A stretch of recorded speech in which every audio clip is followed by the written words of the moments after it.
Lição 18. Já faz algum tempo que nos conhecemos mutuamente, por intermédio deste curso.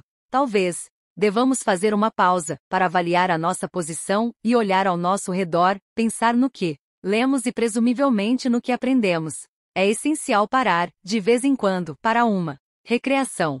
Você já pensou que recreação é, na verdade, recreação?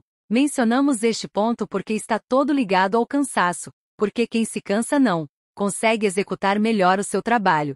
Você sabe o que acontece quando se cansa? Não precisamos de ter um grande conhecimento sobre fisiologia para compreender o motivo pelo qual ficamos entorpecidos e doridos, pois sobrecarregamos os músculos. Vamos imaginar que temos repetido um certo movimento, talvez o de erguer um peso grande, com o braço direito. Bem, após algum tempo os músculos do braço direito começam a doer, e temos uma sensação das mais peculiares nos músculos, e se continuarmos por demasiado tempo, surgirá dor, em vez de apenas só o cansaço. Vamos então examinar isso com mais detalhes. Durante este curso, temos frisado que toda a vida é de origem elétrica. Sempre que pensamos, geramos uma corrente elétrica. Sempre que movemos um dedo, mesmo um dedo, enviamos uma corrente elétrica na forma de impulsos nervosos que galvanizam o músculo, colocando-o em ação. Mas examinemos o nosso braço, do qual abusamos com o excesso de trabalho. Estivemos levantando alguma coisa com demasiada frequência ou por demasiado tempo, e os nervos que transportam a corrente elétrica do cérebro ficaram sobrecarregados. De um modo bastante parecido, se tivermos um fusível comum e o sobrecarregarmos, ele poderá não se queimar imediatamente, mas em vez disso, dará indicações da sobrecarga, ao tornar-se descorado.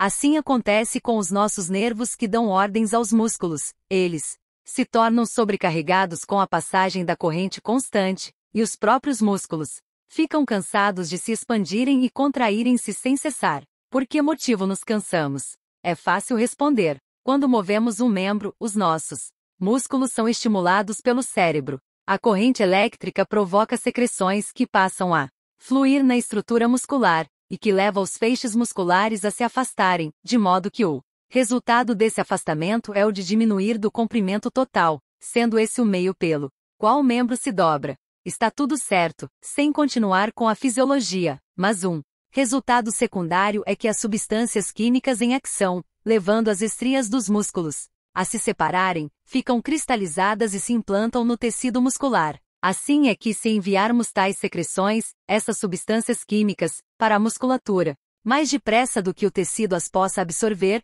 o resultado serão cristais, e os mesmos terão pontas muito agudas, que provocam uma dor considerável, e se continuarmos as nossas tentativas para movimentar os músculos, temos de esperar talvez um dia ou dois até que os cristais tenham sido novamente absorvidos e as fibras dos músculos se encontrem novamente livres para deslizarem suavemente e sem esforço umas sobre as outras. Vale a pena notar, de passagem, que quando se tem reumatismo, é porque existem cristais em diversas partes susceptíveis do corpo, e estes prendem o tecido. Na verdade, qualquer pessoa com reumatismo pode mover o membro atingido, mas ao fazê-lo, causaria uma dor intensa, devido aos cristais alojados no tecido. Se descobríssemos algum meio de dissolver os cristais, poderíamos curar o reumatismo, mas isso ainda não é possível. Toda esta questão nos afasta, entretanto, da nossa intenção inicial de examinarmos as coisas que aprendemos ou, pensando melhor, talvez não. Se você estiver fazendo demasiado esforço, não chegará a parte alguma, porque o seu cérebro irá ficar demasiado cansado. Muitas pessoas não conseguem adoptar o caminho do meio, porque foram educadas na crença de que apenas o trabalho mais esforçado merece resultados. As pessoas esforçam-se e escravizam-se e não chegam a parte alguma porque estão a esforçar-se demasiado. Às vezes, quem se esforça muito torna-se permanentemente cansado, e depois diz coisas horríveis porque, de um modo bastante literal, não se encontra em gozo dos seus sentidos completos. 76. Quando nos cansamos, a corrente elétrica produzida no cérebro esmaece, reduz-se, e assim a eletricidade negativa sobrepõe-se aos impulsos positivos, e nós ficamos irritadiços. A irritação ou mau gênio é oposta ao bom gênio, é o aspecto negativo do bom gênio, e se nos deixarmos ficar em mau gênio devido ao cansaço, ou por qualquer outra causa, isto quer dizer que estamos, na verdade, corroendo as nossas células que produzem os sinais nervosos. Você conduz um automóvel? Já observou a bateria do mesmo? Se o fez, terá às vezes visto um depósito esverdeado com aspecto desagradável ao redor de um dos terminais da bateria. Com o tempo, esse depósito irá corroer os fios que vão da bateria ao automóvel. De um modo bastante parecido, se nos negligenciarmos, assim como negligenciamos o estado dessa bateria, descobriremos que as nossas próprias capacidades começam a sofrer muito, e ficaremos com um mau gênio permanente. Às vezes será a esposa que deu início à sua vida matrimonial cheia das melhores intenções, e que cede a uma pequena dúvida perturbadora. Quando ao marido, ela vocaliza essas dúvidas, repetindo isso algumas vezes, estabelece um hábito, e assim é que, possivelmente sem saber alguma coisa do que se passa, transformar-se-á numa megera, uma das criaturas mais desagradáveis deste mundo. Mantenha-se com um bom gênio, cultive uma atitude positiva, pois irá ter uma melhor saúde. E não se entregue a essas modas que falam em emagrecimentos, porque a pessoa bem acolchoada é invariavelmente dona de um melhor temperamento do que a criatura magricela, que quando anda, parece estar chocalhando os ossos. Vejamos essa questão do caminho do meio. É claro que devemos fazer o melhor que nos é possível em todas as circunstâncias. É igualmente claro que não se pode fazer mais do que o melhor que nos é possível e esforçar-nos para além da nossa capacidade, o que é apenas um esforço perdido, e que nos cansa desnecessariamente. Encaremos a coisa como examinaríamos uma central geradora de energia. Temos uma estação geradora de eletricidade, que proporciona luz a um certo número de lâmpadas. Se o gerador trabalhar a uma determinada velocidade ou proporcionar uma produção que supra facilmente as necessidades das lâmpadas, estará a trabalhar bem, dentro da sua capacidade. Se, porém, por algum motivo, o gerador for acelerado e a produção for muito maior do que aquela que possa ser consumida pelas lâmpadas, todo o excesso de energia terá de ser desviado para alguma parte, desperdiçado, e também desperdiça a vida do gerador, o qual estará a girar desnecessariamente com uma velocidade excessiva. Outro meio de apresentar a questão é a seguinte: você tem um automóvel e quer ir pela estrada a talvez 40 km por hora, a maioria segue muito mais depressa do que isso, mas 40 km por hora serve, para o nosso exemplo. Se for um condutor sensato, você seguirá em terceira, porque a essa velocidade de 40 km por hora, terá o motor a girar muito lentamente. E a essa velocidade, o desgaste será muito pouco, e não haverá nenhuma tensão no motor, que está trabalhando dentro da sua capacidade. Mas suponhamos que você não seja tão bom condutor e segue pela estrada em primeira, a 40 km por hora. Nesse caso, o motor estará a girar 5 ou 6 vezes mais depressa, devido à engrenagem, e produzirá talvez tanta energia, tanto esforço, quanto seria necessário para chegar aos 200 km por hora em primeira. E você também obtém muito ruído, um terrível consumo de gasolina e 5 ou 6 vezes mais desgaste para atingir o mesmo objetivo que seria alcançado em terceira. O caminho do meio, portanto, significa seguir o rumo sensato, trabalhar com afinco apenas o necessário para realizar uma determinada tarefa, e não desperdiçar a sua vida e energia com trabalho em excesso. É enorme o número de pessoas a julgar que precisam trabalhar, sempre trabalhar, e quanto mais se esforçam para atingir os seus objetivos, tanto mais mérito terão por isso. Nada poderia estar mais distante da verdade, e devemos sempre, nunca será demasiado repeti-lo, trabalhar com afinco apenas o suficiente para executar a tarefa à nossa frente. Mas voltemos à recreação. A recreação, como ficou dito, é a recreação. Se nos cansamos, isso quer dizer que apenas certos músculos, certas partes do corpo se cansaram. Por exemplo, se 77 estivermos a erguer o nosso braço direito em demasia, talvez transportando tijolos, talvez carregando livros, nesse caso o braço começará a cansar-se, começará a doer, mas as nossas pernas ainda se encontram em condições, funcionamento bem tal como os ouvidos e os olhos. Assim sendo, vamos recrear-nos saindo para um passeio, ouvir uma boa música ou ler um livro. Ao fazê-lo, estaremos a usar os nervos e os músculos, e na verdade estaremos a retirar qualquer carga excedente de eletricidade neural dos músculos os quais foram sobrecarregados e requerem descanso. Assim, na recreação, você se recria, bem como as suas habilidades. Esteve a trabalhar em demasia, procurando observar a sua aura, procurando ver o etérico? Talvez tenha andado a fazer demasiados esforços. Se não teve o êxito que deseja, não fique desmotivado, pois é necessário tempo, é necessária paciência e muita fé, mas é uma coisa perfeitamente realizável. Você está a procurar fazer algo que não fez antes, e não esperaria. Tornar-se médico, advogado ou um grande artista da noite para o dia, e se quisesse tornar-se advogado, teria de frequentar a escola primária, depois as escolas seguintes, indo em seguida para alguma universidade ou faculdade. Isso requereria tempo, poderia levar anos. Você estaria estudando conscienciosamente muitíssimas horas por dia, e talvez muitíssimas horas à noite, para atingir seu objetivo, o de ser o quê? Um médico? Um advogado? Um corretor? Tudo se resume ao seguinte: você não pode obter resultados da noite para o dia. Muitas das filosofias da Índia contam que em nenhuma circunstância, alguém deve procurar conseguir ver pela clarividência, em pelo menos 10 anos. Nós não endossamos essa opinião, de modo algum, acreditando que quando uma pessoa está pronta para ver pela clarividência, ela o verá. Mas acreditamos que não se pode atingir resultados da noite para o dia, sendo preciso trabalhar para o que se vai obter, sendo preciso praticar, ter fé. Se você está a estudar para ser médico, terá fé nos seus professores, terá fé em si próprio, fará durante as aulas o seu trabalho escolar, fará os seus deveres de casa quando sair da aula, e ainda assim o treinamento para tornar-se médico requer anos. Quando está a estudar conosco, e procurando ver a aura, quanto tempo estuda? 2 horas semanais? 4 horas? Bem, por mais tempo que seja, você não estará estudando 8 horas diárias e fazendo deveres de casa. Além disso, assim sendo,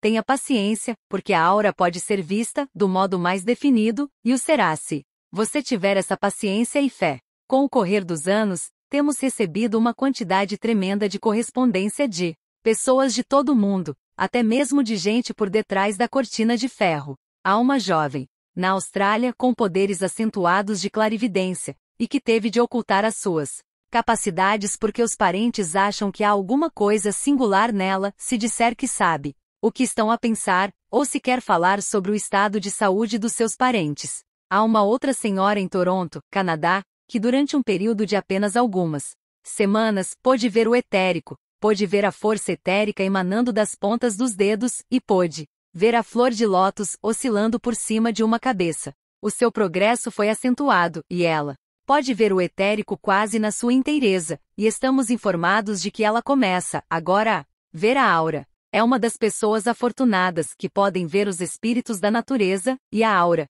das flores. Como pintora, conseguiu pintar as flores tendo a aura ao redor das mesmas, a fim de demonstrar ao leitor que os poderes de clarividência não se limitam a qualquer localidade, mas são universais. Vamos por isso citar uma carta que recebemos de uma certa dama muito talentosa, na Jugoslávia. Escrevemos a essa senhora dizendo que gostaríamos de incorporar a este curso parte da sua experiência, e ela nos escreveu uma carta, dando permissão para que a citássemos. Eis o que afirma: modificamos a sua linguagem muito leve, para torná-la mais fácil. Queridos amigos em outras partes do mundo, nós vivemos realmente numa época que nos pergunta diariamente, ser ou não ser. Passaram-se os tempos de ficarmos sentados como o gato, por detrás do fogão. A vida, bem como a eternidade, apresenta-nos a pergunta, sim ou não? Que sim ou não queremos dizer? A pergunta significa se devemos privar de alimento a nossa alma e tornar doente o nosso corpo, ou alimentar a alma e fazer o corpo sadio, belo e em harmonia. Porque é que falo sempre acerca da alma, coisa que não podemos ver, que os cirurgiões não podem extrair e nos apresentar sobre uma travessa? Queridos amigos, quer acreditem ou não na existência da alma, ela existe. Vocês dispõem de um momento, por favor? Não vão agora para o cinema, ou assistir a alguma partida de futebol, ou fazer compras, ou ir passear de automóvel. Escutem por uns momentos, porque este é um assunto muitíssimo importante. Na parte ocidental da nossa terra, não temos muitas pessoas que possam ver o chamado mundo invisível, que possam ver as auras das ademais. Isso significa a luz ou a sombra. Se houver uma luz, ou uma alma muito presa à terra, ao redor do corpo, e de um modo especial, ao redor da cabeça. É que a alma é a parte eterna e imperturbável de nós, é o nosso corpo maior, e sem ela não poderíamos existir. Eu tenho o dom de ver as auras, desde os meus primeiros dias de vida. Quando era pequenina, julgava que todas as pessoas podiam ver o que eu via. Mais tarde, quando passaram a chamar-me de mentirosa, ou afirmavam que eu era louca, compreendi que as outras pessoas não viam o que eu enxergava. Permitam-me indicar o caminho que prossegui. Vocês já observaram as linhas ao redor da madeira, na parte interna de uma árvore? Elas indicam os anos durante os quais a árvore já viveu, e podemos assinalar os anos difíceis e os frutíferos. Nada fica sem sinais. Nada. Já estive diante de uma velha igreja, e vi o que as outras pessoas não poderiam ver sobre a terra. Ao redor do edifício havia uma luz maravilhosa, e ao redor dessa luz, acompanhando a forma do edifício, haviam umas finas linhas, como na madeira da árvore. Eu olhava para as linhas, e falei com as pessoas a seu respeito. Havia uma linha por cada século, exatamente, e isso aconteceu na velha igreja de Remete, perto de Zagreb, a capital da Croácia. A partir de então, pude distinguir as linhas ao redor dos edifícios antigos e dizer qual a idade dos mesmos. Certa vez uma amiga perguntou-me: qual é a idade desta capela? Não vejo coisa alguma, respondi, não há uma só linha ao redor dela ainda, há apenas uma luz. Está bem, disse ela, esta capela ainda não tem 100 anos de idade. Como vê se uma construção tem sua alma, o quanto mais terá algo que vive. Eu consigo ver a aura do bosque, das árvores e dos prados, das flores e principalmente após o pôr do sol. Essa luz suave, porém intensa, está ao redor de todas as criaturas vivas, ao redor do cão e também como ao redor do gato. Você vê o passarinho entoando seu canto ao entardecer, a alma vibrando de felicidade. Apresenta como borrifos de luz que se apresentam ao redor da vizinha. Mas aquele passarinho, bem, veio um menino e o derrubou a tiro. A pequena aura vibrou ainda por momentos, e depois desapareceu. Foi como um grito dado pela natureza. Eu vi, senti e falei sobre ele, e chamaram-me de imbecil. Quando eu tinha 18 anos de idade, um certo dia estava diante de um espelho. Anoitecia, e eu preparava-me para deitar. O quarto já estava quase escuro, eu vestia um camisolão comprido e branco. De repente vi uma luz no espelho. Ela me atraiu, eu olhei e vi ao redor de mim uma chama azul, e depois dourada. Não tendo conhecimento da aura, fiquei assustada e desci a correr para o perto dos meus pais gritando: estou a pegar fogo. A coisa não me doeu de modo algum, mas o que era? Ficaram boquiabertos, e depois apagaram a luz, e foi quando me viram como envolta em chamas douradas e vivas. A nossa empregada entrou e gritou de pavor. Saiu a correr dali. Lembro-me, então, do que eu vira em outros seres, mas era muito diferente quando via em mim própria. Agora, estava realmente assustada. O meu pai acendeu e apagou a luz, acendeu e apagou, e era sempre o mesmo quando a luz era apagada. Eu brilhava com uma luz dourada, quando a lâmpada do quarto estava acesa, o meu brilho não podia ser visto com tanta clareza. Achei isso tudo muito interessante, e quando tive a certeza em absoluto de que não estava a ser prejudicada, comecei a passar a ter um grande interesse em observar a aura das outras pessoas. Vocês sabem o que o medo significa? Durante a guerra fiquei muitas vezes assustada vendo a aura dos meus semelhantes, quando os bombardeiros passavam sobre nós e as bombas caíam. Certa vez, quando eu estava numa prisão, sobre o regime nazi, estive numa cela, condenada à morte. Fui levada à câmara de torturas, porque dispunha de certas informações que meus adversários queriam. Eu vi a aura das outras pessoas que estavam a ser torturadas. Era terrível, tão estreita ao redor do corpo e tão pobre e sem luz verdadeira, quase desaparecendo, quase sumindo, e pior ainda, quando ouvia os gritos de agonia de quem morria na tortura. A própria aura tremia. Algo surgiu em mim, entretanto, uma coisa como sendo uma força santa. Não estava escrito nas Santas Escrituras: recei apenas aqueles que matam a alma, mas não os que matam o corpo. Comecei a concentrar-me e tentar animar os outros. Senti que a minha aura se estendia outra vez, via que a aura dos outros se tornava mais sadia. Outra mulher ajudou-me nessa tarefa, e finalmente a cela contendo aqueles condenados à morte começou a mostrar-se mais animada, e todos iniciamos um canto. Passei por todos os interrogatórios e todas as longas horas, e mais a dor, ilesa, porque me concentrei na eternidade, concentrei-me na vida real, após este sonho terrível. Os torturadores nada puderam fazer comigo, e finalmente, enfurecidos, atiraram-me para fora da prisão, porque eu os estava a desmoralizá-los. Se eu houvesse cedido ao medo, ao terror, teria sido morta, na companhia de meus 16 camaradas vítimas da perseguição. Nós, do Ocidente, nós europeus, temos muito a aprender com o Extremo Oriente. Temos de aprender a subjugar as nossas imaginações e subjugar o medo. Do modo como vejo, a aura das pessoas ocidental é bastante tremula, porque nunca estão tranquilos, raramente se encontram em harmonia, e a nossa aura desordenada infecta as outras auras, tornando-se como uma epidemia. Hitler não teria obtido êxito com as suas intrigas se a aura das pessoas não estivesse contaminada e se deixado influenciar pela aura de Hitler. Hitler só conseguia ter êxito porque os seus ouvintes não podiam controlar a sua própria imaginação. Estão cansados? Podem ler mais um pouco? Vamos ter aos mais pobres dos homens, aos malucos. Vamos a um hospital de doentes mentais em Zagreb. Há muitos dias, fiz estudos através da cerca de arame de lá, olhando as auras. Mas não eram os casos piores. Um amigo meu apresentou-me ao médico-chefe, uma criatura muito cética. Eu lhe disse que desejava observar a aura dos seus pacientes. Ele me fitou como se eu fosse digna de ser também encarcerada como maluca, e finalmente resolveu lá deixar que eu visse alguns doentes. Os ajudantes finalmente trouxeram uma mulher que se encontrava muitíssimo doente. Não havia dúvidas, era uma mulher com um aspecto terrível, os seus olhos reviravam enquanto cerrava os dentes. Tinha o cabelo em pé, como chamas diabólicas ao redor da cabeça. Tratava-se realmente de uma visão temível, mas não foi nada comparado ao que vi no mundo invisível. Vi a alma da mulher bem fora do seu corpo, numa luta selvagem, com uma sombra escura que procurava apoderar-se do corpo. Ao seu redor, tudo era redemoinhos, desarmonia. Depois, a mulher foi levada, e eu disse ao médico que ela não poderia ser curada, porque era realmente uma vítima de possessão demoníaca. Assim é que vamos encerrar esta lição, com observações de que aquilo que foi visto por essa senhora muito talentosa da Jugoslávia e que também pode ser visto por você com prática, perseverança e muita fé. Lembre-se, Roma não foi construída em um só dia, e um médico ou advogado não se forma da noite para o dia, tem de estudar para consegui-lo, e o mesmo acontece com você. Não há soluções fáceis e sem dor.